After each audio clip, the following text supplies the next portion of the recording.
It's the first tool you have to put in place because, and what happens is, revenue is growing and entrepreneurs get, understandably excited by that growth. And so they keep taking on more and more revenue. But if your creditors demand payment of 7 days, 14 days, 30 days, and your debtors are now blowing out to 30, 40, 60 days, but you're excited because revenue is growing.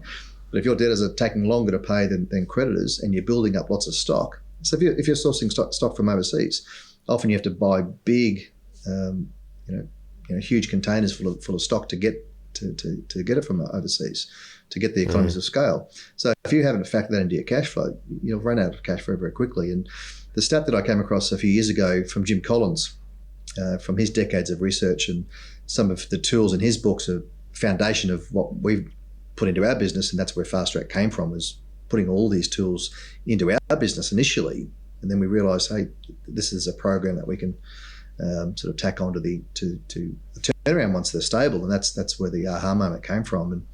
And his stat is that he researched, and behind each Jim Collins book is a 10-year study on how businesses got to 100 years, as you know. What did they have in common? How did businesses get through a major disruptive event like we're going through now, whereas others failed? How did once mighty businesses collapse? So each book that he released was on the back of 10 years of study. And a really critical stat to the one we just talked about is 50%, and this is in the US, so 50% of businesses that had their record year of growth collapsed the next year. The following year. That's how rapid it was. Wow. Because the business gets out of control, and what happens is, if you haven't, as you said before, really understood your working capital cycle, which is, and how many days does it take to buy something, to convert it into a product, sell it, and collect it. If you don't really understand that, and you don't have finance facilities that support that growth, then very quickly you start getting creditor pressure.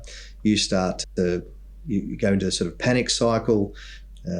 You're starting to cut corners that can create product quality issues, and that starts the spiral.